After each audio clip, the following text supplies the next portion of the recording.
On pourrait croire qu'un feu s'éteindrait quand les températures chutent à 32 degrés Fahrenheit, mais pas dans l'Arctique. Là-bas, les feux d'été peuvent survivre tout l'hiver, cachés profondément sous terre. Mais ces flammes finissent par ressurgir et deviennent un problème pour nous tous. Elles rejettent plus de carbone dans l'air, provoquant des jours plus chauds, plus d'incendies et d'inondations. La menace réelle n'est donc pas visible. Elle attend simplement, tapis sous terre. Ces feux zombies deviennent de plus en plus fréquents dans l'Arctique. Je sais, on associe souvent cette région aux glaciers et à la neige, mais elle peut aussi prendre feu.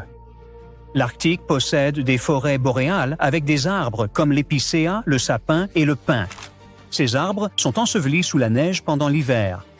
Mais au printemps, le sol est exposé et les plantes se dessèchent. Si la foudre frappe la région, par exemple, elle peut facilement déclencher un incendie.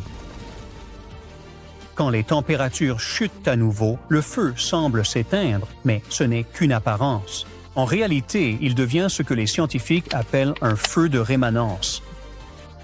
Il peut survivre à l'hiver glacial pendant des mois sous des couches de terre et de neige, et il y parvient grâce à la tourbe. Non, pas ce peat. Cette tourbe.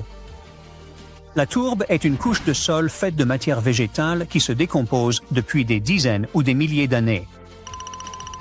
Avec assez d'oxygène, les feux brûlent lentement et se propagent sous terre en se nourrissant de tourbe, sans qu'aucune flamme ne soit visible en surface.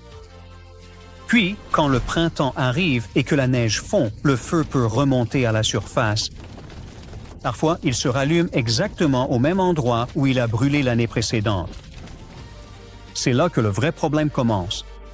Les forêts boréales stockent une quantité énorme de carbone. Quand elles brûlent, le carbone des arbres et de la tourbe est libéré dans l'air et ne peut retourner au sol avant des centaines d'années. Cela réchauffe la planète. C'est un cycle dangereux. Le réchauffement peut entraîner des saisons d'incendies plus graves et plus de feux zombies. Ces feux libèrent encore plus d'émissions nocives dans l'air, ce qui réchauffe encore plus le climat. Cela rend aussi les saisons d'incendie beaucoup plus difficiles à prévoir. Au Canada, par exemple, les autorités disent que le printemps est plus chaud et sec et que la neige fond plus tôt.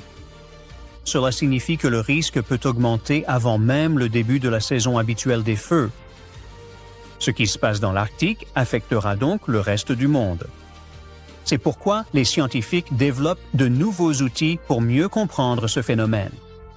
De nouveaux satellites et l'intelligence artificielle les aident à suivre l'origine de ces feux, la quantité de combustible au sol et sa facilité à brûler. Plus ils en apprennent, mieux nous pourrons nous préparer à la prochaine menace souterraine.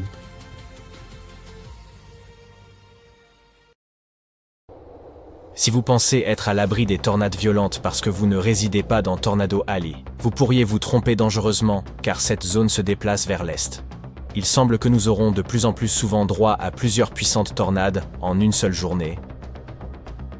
Et comme elles se déplacent vers des zones plus peuplées, elles pourraient en faire davantage de victimes et détruire plus de maisons. Il n'y a pas assez de temps pour construire des infrastructures afin de préserver tout le monde de ce danger imminent. Donc, le minimum que vous puissiez faire pour vous protéger est d'en apprendre autant que possible sur le sujet. Chaque année, environ 1200 tornades frappent les États-Unis. Cette fréquence est due à une géographie unique qui crée les conditions idéales, surtout au printemps et en été. Les vents du Pacifique apportent de l'humidité sur les rocheuses, puis deviennent secs et frais à mesure qu'ils se dirigent vers l'est. Ils rencontrent alors, sur un terrain plat, des courants d'air chauds et humides provenant du golfe du Mexique. C'est ainsi que naissent l'instabilité de l'air et les cisaillements du vent, conditions parfaites pour la formation des tornades. Historiquement, les tornades étaient nées plus fréquentes dans Tornado Alley. Ce terme a été employé pour la première fois dans les années 50 par 2 météorologues pour leur projet de recherche sur les conditions météorologiques extrêmes du Texas et d'Oklahoma. Le nord-est du Texas et le centre-sud de l'Oklahoma sont précisément les régions que l'on évoque lorsque l'on parle de Tornado Alley. Mais au cours des 10 dernières années, cette zone s'est déplacée vers l'est d'environ 800 km. Aujourd'hui, l'est du Missouri, l'Arkansas, l'ouest du Tennessee, le Kentucky, le nord du Mississippi et l'Alabama observent davantage de tornades. Les tempêtes de début 2023 prouvent clairement que cette tendance est réelle. Une violente tornade a frappé Rolling Fork, dans le Mississippi, et une autre série d'orages a causé d'énormes dégâts dans cette nouvelle allée des tornades. Les données des 2 dernières années montrent que les grandes séries de tornades, présentant plusieurs tourbillons issus d'un même système météorologique, se déplaçaient également vers l'est et gagnaient en fréquence et en intensité. Tornado Alley se déplace vers l'est, essentiellement à cause des supercellules. Ces puissants orages, dotés de courants ascendants rotatifs, qui engendrent de nouvelles tornades. Les supercellules se forment lorsque l'air chaud et humide près du sol interagit avec l'air frais et sec en altitude. Nous vivons au cœur d'une véritable expérience naturelle et observons les changements des composants de base des grandes tempêtes, sans savoir encore à quel point ces changements sont significatifs. Les experts prévoient que les tempêtes supercellulaires deviendront plus fréquentes à la fin de l'hiver et au début du printemps, et moins courantes à la fin de l'été et en automne. Ces dernières années, l'air est devenu de plus en plus chaud et humide, et les interactions entre les masses d'air sont de plus en plus fréquentes. Les spécialistes expliquent que l'atmosphère devient plus instable, à mesure que le golfe du Mexique envoie davantage de vapeur d'eau vers le sud-est des États-Unis, alimentant ainsi les tempêtes. Les recherches montrent également que la prétendue ligne sèche, qui sépare l'Est plus humide des États-Unis de l'Ouest plus aride, se déplace également vers l'Est. Traditionnellement située le long du 100e méridien, cette ligne s'est déplacée d'environ 225 km vers l'Est depuis la fin du 19e siècle. Ce déplacement peut affecter les lieux de formation des tempêtes, car la ligne sèche agit comme une frontière pour la convection, où l'air chaud monte et l'air froid redescend, ce qui donne naissance aux tempêtes. Les hivers plus doux observés récemment augmentent également les chances que ces masses d'air instables interagissent et forment des supercellules plus tôt dans l'année. Il est difficile de prédire comment la situation évoluera et quel danger elle représente, car nous ne disposons pas de beaucoup de données sur l'impact qu'ont les conditions météorologiques sur des phénomènes aussi éphémères que les tornades. Le service météorologique des États-Unis n'a commencé à tenir des registres sur les tornades qu'en 1950, et il n'a pas recensé de nombreuses tornades dans les zones reculées. Les données montrent que le nombre de jours affectés par les tornades chaque année a diminué, mais que l'activité tornadique est alors plus intense. Les registres montrent également que certaines années, les tornades tuent jusqu'à 20 personnes aux États-Unis, tandis que d'autres années, elles peuvent coûter plus de 100 vies. Aujourd'hui, il y a davantage de gens vivant sur le trajet des tornades, car la population des États-Unis a plus que doublé depuis 1950, et le sud-est, où l'activité des tornades pourrait augmenter, compte maintenant bien plus d'habitants. Le Texas et l'Oklahoma sont bien pourvus en abris anti-tornades, mais les régions du sud-est le sont moins. De plus, il y a de nombreux mobile homes particulièrement vulnérables aux tempêtes dans le sud-est. Les tornades de cette région frappent souvent la nuit et sont 2,5 fois plus susceptibles de causer des pertes humaines. Nous pourrions observer plus d'événements similaires à l'épidémie de tornades du Super Tuesday de 2008. Celle-ci a frappé le sud des États-Unis et la basse vallée de l'Ohio, et en seulement 15 heures, 87 tornades ont déferlé sur la région, causant d'énormes dégâts. 57 personnes ont perdu la vie dans 4 États et 18 comtés, et de nombreuses autres ont été blessées. Les tornades étaient alimentées par de puissants systèmes de basse pression qui ont apporté une chaleur record. Des supercellules et des vents rotatifs ont alors produit ces violentes tornades. Tôt dans la journée du 5 février, une ligne de grains s'est formée de l'est du Texas jusqu'au Missouri et s'est déplacée vers l'est. L'une des tornades les plus intenses a parcouru 200 km en à peine 2 heures. Au petit matin du 6 février, la menace s'est déplacée vers l'est des États-Unis, ces vents causant des ravages, alors que le froid se dirigeait vers l'Atlantique. La neige et le verglas se sont étendus de l'Iowa jusqu'au Québec. La tempête a endommagé de nombreuses maisons, en a arraché certaines de leurs fondations et a emporté les mobile homes. Plusieurs véhicules et semi-remorques ont été éjectés de l'autoroute et projetés contre les arbres. Des rafales de vent à plus de 80 km/h ont soufflé de l'Arkansas jusqu'à l'Indiana. On a observé des grêlons de la taille de balles de tennis, des arbres renversés et des coupures de courant un peu partout. Certaines zones ont été inondées en raison des fortes pluies et de la fonte des neiges. Tout cela a conduit à plus de 1000 annulations de vols à l'aéroport de Chicago et à des perturbations dans l'aéroport de Toronto. Les données des scientifiques peuvent aider les nouvelles régions frappées des États-Unis à se préparer à l'arrivée de nouvelles tornades. Les autorités devront améliorer les abris collectifs et les systèmes d'alerte, ainsi qu'éduquer les habitants sur les mesures de sécurité en cas de tornade. Vous pouvez également vous préparer en suivant 3 règles de base. Rentrez, abaissez-vous et couvrez-vous. Lorsque vous entendez une alerte de tornade imminente, réfugiez-vous dans la pièce qui se trouve le plus à l'intérieur de votre maison et éloignez-vous des portes et des fenêtres. Si vous avez une cave ou un abri anti-tornade, cachez-vous-y. Sinon, assurez-vous simplement d'être à l'étage le plus bas possible. Utilisez tout ce que vous avez sous la main pour vous protéger des débris. Vêtements, coussins, couvertures, un matelas ou une table robuste. N'importe quoi fera l'affaire. On dit souvent que la salle de bain est l'endroit le plus sûr où se cacher. Cela semble logique car elles sont généralement situées au centre des maisons. En mars 2023, un homme et sa petite amie à Rolling Fork, dans le Mississippi, ont survécu à une tornade dans leur baignoire. Ils ont été projetés dans les airs mais ont atterri en sécurité au milieu des débris de leur mobile home. Néanmoins, il n'y a rien de particulièrement sûr à se cacher dans une baignoire avec un matelas. Les placards et les douches à l'italienne, situés profondément à l'intérieur du bâtiment, peuvent également offrir une bonne protection. N'utilisez pas les ascenseurs. Vous pourriez rester coincé en cas de coupure de courant. Restez dans votre abri jusqu'à ce que vous soyez sûr que la menace soit passée. Si possible, écoutez les nouvelles du service météo, sur la radio locale ou à la télévision. Plusieurs tornades peuvent frapper la même région, il pourrait donc ne pas être sûr de partir, même après qu'une tornade soit passée. Lorsque vous quittez votre abri, soyez très prudent. Il pourrait y avoir des inondations, des gravats, des bâtiments effondrés et des routes bloquées.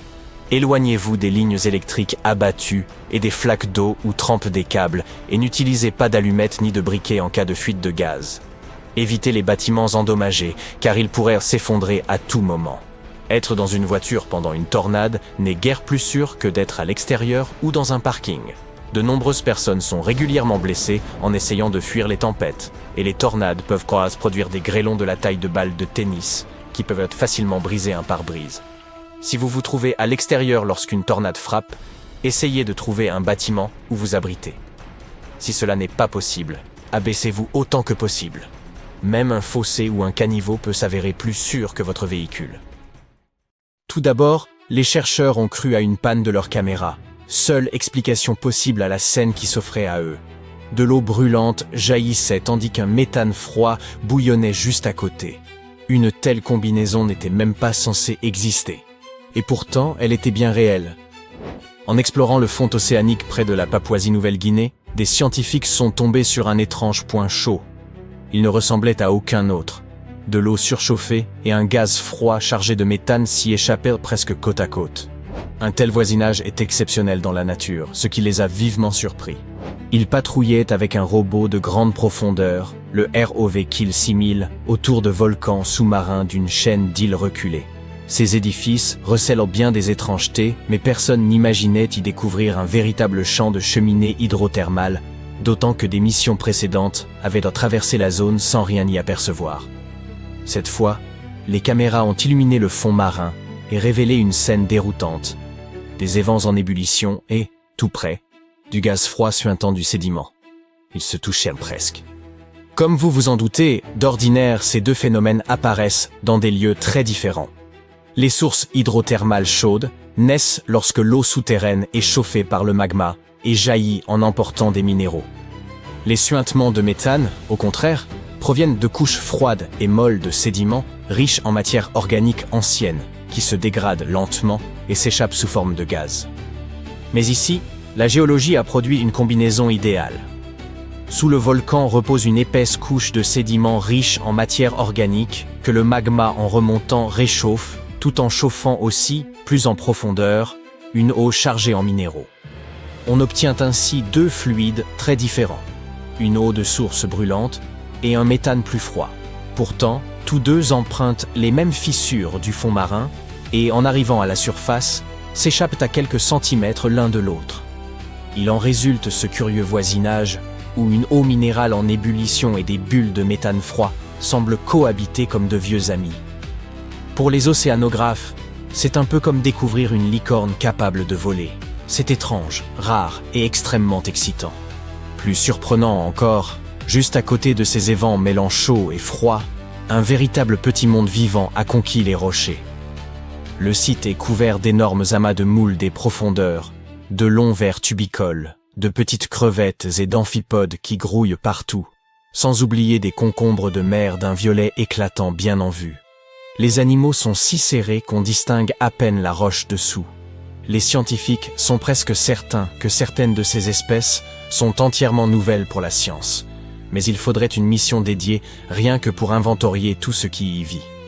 Ce mélange inhabituel de fluides chauds et de gaz riches en méthane transforme aussi les roches elles-mêmes. Le méthane y est très concentré, tandis que l'eau chaude venue des profondeurs du volcan apporte divers composés chimiques, et ensemble, ils provoquent des réactions souterraines peu communes. C'est ainsi que des métaux comme l'or et l'argent se sont accumulés dans la roche, avec des éléments tels que l'arsenic, l'antimoine et le mercure. On pourrait parler d'une capsule chimique, car ces roches gardent la trace d'une phase ancienne, extrêmement chaude, durant laquelle les métaux précieux se formaient. Aujourd'hui, les évents sont plus tièdes, mais ils restent actifs. Pourtant, même si cette zone profonde est rare et foisonnante de vie, elle n'est pas à l'abri. L'activité minière existe déjà à proximité, et les déchets de l'immense mine d'or de Lihir sont rejetés dans l'océan. De plus, des entreprises disposent de licences pour explorer le fond marin à la recherche de minéraux et de gaz. Tout cela menace la communauté fragile des sources, car beaucoup d'animaux ne peuvent survivre que dans ces conditions très précises. C'est pourquoi les chercheurs réclament davantage d'études et de solides mesures de protection avant que cet écosystème unique ne soit endommagé de façon irréversible. Ce trésor sous-marin doit être préservé avant que l'industrie ne l'efface. Cette découverte n'est toutefois pas le seul écosystème unique jamais mis au jour. En janvier 2025, un iceberg gigantesque baptisé A84, à peu près de la taille de Chicago, s'est détaché de la plateforme glaciaire de George VI en Antarctique. Cette plateforme est déjà colossale en elle-même, longue d'environ 450 km et épaisse d'environ 250 mètres. Pendant l'été antarctique, de novembre à la fin février, sa surface fond et forme de longues nappes étroites, appelées lacs glaciaires rubaniformes, ainsi nommés parce qu'elles ressemblent vraiment à d'immenses rubans glacés étirés à la surface. Lorsque A84 s'est détaché et a dérivé au loin, il a mis à nu une portion du fond marin resté scellé sous la glace depuis des temps immémoriaux, un lieu que personne n'avait encore jamais vu. Une équipe de recherche à bord du navire RV Falkor, tout, se trouvait justement dans la mer de Bellingshausen à ce moment-là. Dès qu'elle a appris la nouvelle, elle a abandonné son programme initial. C'était, en quelque sorte, l'équivalent en eau profonde du geste qui consiste à retourner une énorme pierre en forêt pour découvrir ce qui se cache en dessous. Pendant 8 jours, les scientifiques ont déployé leurs robots sous-marins, Subastian, et exploré des profondeurs excédant les 1280 mètres. Dans cette obscurité glaciale, ils ont mis au jour un écosystème secret et foisonnant de vie. D'immenses coraux et des éponges formèrent de véritables quartiers sous-marins, littéralement envahis de créatures. Elles ne se contentaient pas de survivre. Elles prospéraient. Les chercheurs s'attendaient bien à trouver quelque chose, mais certainement pas une authentique cité sous-marine regorgeant de vie ancienne. On y voyait des anémones semblables à de petits arbres duveteux, des araignées de mer se mouvant comme des créatures venues d'ailleurs, des poissons des glaces, des pieuvres et toute une variété d'autres animaux. L'expédition a été retransmise en direct aux chercheurs du monde entier, et les enregistrements restent d'ailleurs accessibles au public. Plus impressionnant encore, les scientifiques pensent que certaines des espèces observées pourraient être totalement nouvelles, des espèces véritablement inédites découvertes en Antarctique en 2025, dont quelques-unes ne vivraient peut-être que dans cette zone précise. Cela paraît logique, car l'Antarctique fonctionne presque comme une planète à part, entourée par le courant circumpolaire antarctique, qui agit tel un immense fossé liquide et maintient le continent à l'écart du reste du monde depuis des millions d'années. Mais même si ces nouvelles espèces s'avérèrent déjà connues, les chercheurs ont tout de même mis au jour des animaux d'une rareté extrême, comme de minuscules escargots, des vers hérissés appelés polychètes, de petits crustacés, et même la mystérieuse méduse fantôme, qui semble tout droit sortie de l'espace. Son nom scientifique est Stygiomedusa gigantea, mais l'appellation méduse fantôme géante suffit amplement. Cette créature est immense. Sa cloche, la partie en forme de parapluie, peut dépasser 1 mètre de largeur et elle possède 4 longs bras semblables à des rubans, pouvant s'étirer sur près de 10 mètres, soit la longueur d'un autobus scolaire. En réalité, le premier spécimen a été recueilli en 1899. Mais il aura fallu attendre 60 ans pour que les scientifiques comprennent qu'il s'agissait d'un type de méduse entièrement nouveau. Son corps est en grande partie translucide, teinté d'un violet fantomatique, et au lieu de tentacules ordinaires, elle se sert de ses grands bras ondoyants pour capturer ses proies et se nourrir. Même si les méduses n'ont pas de cerveau, la façon dont cette méduse fantomatique se déplaçait a surpris les chercheurs. Elle semblait guider ses longs bras avec une maîtrise inattendue, surtout lorsqu'elle se glissait dans des passages étroits près du fond. Elle paraissait prudente, presque délibérée, ce qui a quelque chose de troublant. Encore une créature peut-être vaguement intelligente tapie dans l'océan obscur. Formidable. Les chercheurs ont aussi observé des vers poilus, officiellement appelés polychètes, même si l'autre nom est bien plus amusant. Ces vers sont fréquents dans les océans froids et profonds et existent sous une multitude de formes et de tailles. Leur corps est composé de segments bordés de petites soies qui les aident à se déplacer, à percevoir leur environnement et à se défendre. L'un des plus remarquables est l'Eulagisca gigantea, dont les soies dorées et brillantes lui donnent une allure étonnamment élégante pour une créature vivant dans une obscurité glaciale. Ainsi, comme vous le constatez, il existe encore sur Terre une multitude de lieux et de phénomènes qui semblent irréels ou même impossibles. Et malgré notre niveau de technologie, il est peu probable que nous parvenions à percer toutes les merveilles que le monde recèle dans un avenir proche. À Westbrook, dans le Maine, les gens ont vu un énorme disque de glace en janvier 2019. Ce disque ressemblait à un manège hivernal. Il tournait dans le fleuve Presumpscot. Les habitants lui ont donné toutes sortes de noms, le plateau tournant de glace, la roue de la fortune gelée, j'en passe, et des meilleurs. On estime qu'il mesurait environ 91 mètres de large, ce qui en fait l'un des plus grands disques de glace jamais vus. Curieusement, les disques de glace en rotation ne sont pas une nouveauté. On en a déjà vu en Russie et dans l'État de Washington. Ils formaient presque toujours des cercles parfaits. Mais comment ces disques apparaissent-ils ? En 1997, des scientifiques se sont dit que c'était l'eau qui les causait, en créant un effet de tourbillon, lissant la glace et la rendant parfaitement circulaire. En 2016, d'autres scientifiques ont affirmé que les courants fluviaux aidaient à la formation de ces disques, mais que c'était les changements de température qui les faisaient tourner. L'eau tiède ou chaude fait fondre et couler la glace, ce qui crée un tourbillon qui fait tourner le disque. Plus l'eau est chaude, plus le disque tourne vite. Avez-vous déjà entendu parler des lumières de Hessdalen en Norvège ? Non, ce ne sont pas des aurores boréales. Ce sont des sortes de boules incandescentes. On en observe régulièrement depuis au moins les années 30. Ces merveilles lumineuses se présentent sous diverses couleurs. Parfois elles clignotent, d'autres fois, elles se contentent de briller. Les lumières de Hessdalen peuvent apparaître 10 à 20 fois par semaine. Elles apparaissent aussi bien le jour que la nuit. Elles peuvent durer quelques secondes ou rester en vol stationnaire pendant plus d'1 heure. Il est intéressant de noter que personne n'a la moindre idée de ce qu'elles sont exactement. Parmi les efforts déployés pour comprendre ces lumières, citons le projet Hessdalen, lancé en 1983, et d'autres projets ultérieurs, comme le projet Triangle. Malgré les recherches, il n'y a pas de consensus sur l'origine de ces lumières. Certains pensent donc qu'il s'agit de corps célestes, d'autres des avions, d'autres encore des mirages. Selon une théorie, ces lumières seraient causées par de la poussière en suspension, tandis qu'une autre mentionne le plasma formé par l'air ionisé et la poussière résultant de la désintégration du radon. Les roches sonnantes sont un phénomène géologique intéressant que vous ne connaissiez probablement pas, et c'est notre prochaine étape sur la route des phénomènes naturels mystérieux. Vous les trouverez dans le comté de Bucks, aux États-Unis. Si vous frappez ces roches avec un marteau ou une autre pierre, elles se mettent à sonner. Les scientifiques les ont étudiées, mais le mystère reste entier. Il existe également différentes hypothèses à ce sujet. La taille et la forme des blocs rocheux, ainsi que la façon dont ils sont empilés, peuvent affecter les sons qu'ils produisent. Mais cela n'explique pas pourquoi ils produisent un son. On décrit celui-ci comme métallique, mais il est probablement dû à la densité et à la tension interne des roches, et pas seulement à leur teneur en fer. Une expérience réalisée dans les années 60 a suggéré que les sons provenaient d'une tension interne, et non d'une quelconque altération extérieure.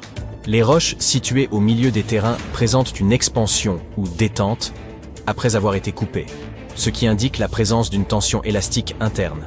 Une altération lente dans les champs secs pourrait être à l'origine de ces tensions.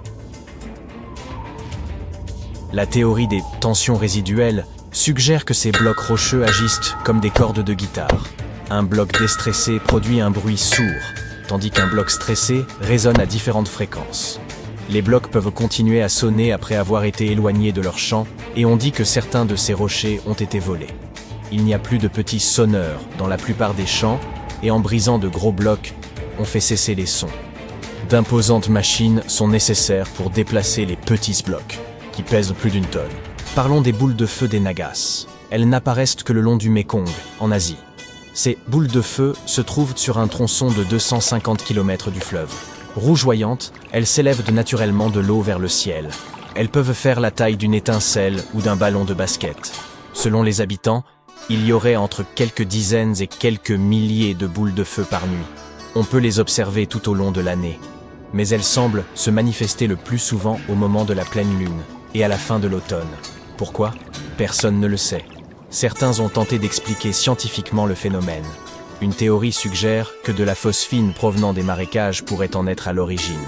Cependant, les sceptiques affirment qu'il est peu probable qu'une combustion spontanée soit à l'origine du phénomène. Selon une autre explication, il s'agirait d'orbes de plasma créés par l'électricité de surface et flottant librement. Toutefois, ce phénomène se produit généralement dans des environnements contrôlés lors d'expériences et non de manière naturelle. Nous avons ensuite la foudre en boule. Il s'agit d'une chose très rare, une boule incandescente qui apparaît dans l'air. Elles apparaissent en général près du sol pendant les orages, en même temps que les éclairs normaux.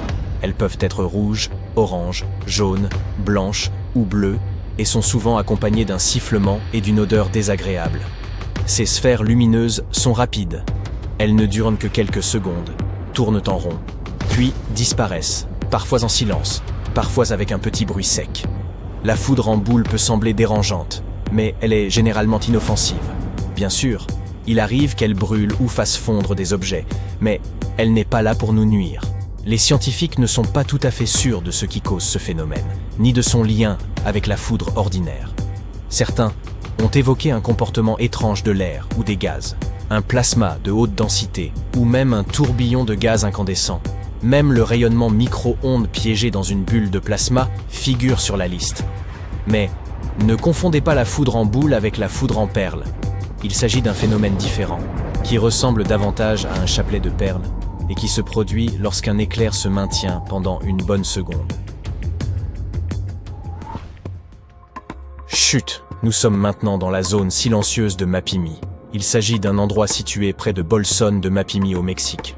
L'histoire raconte que dans cette zone désertique, il est impossible de capter des signaux radio ou de parler à qui que ce soit.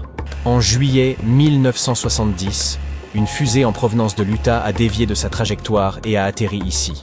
Elle transportait du cobalt. Les autorités ont dû évacuer des tonnes de terre du site de l'accident. Aujourd'hui, grâce au nettoyage, la zone silencieuse fait l'objet de nombreuses légendes. On parle d'un étrange phénomène magnétique qui perturbe les radios, de plantes et d'animaux qui subissent des mutations. Les habitants suivent le mouvement, ce qui stimule le tourisme dans la région. Très bien, nous pouvons maintenant parler un peu du Soleil. Il ne s'agit pas seulement d'une grosse boule de feu, il possède une couche extérieure appelée couronne. Il s'agit d'une sorte de veste solaire invisible composée de gaz. En général, vous ne pouvez pas la voir parce que le Soleil est très brillant. Mais il y a une astuce. Lors d'une éclipse solaire totale, lorsque la Lune se glisse entre la Terre et le Soleil, la couronne apparaît, toute brillante et blanche.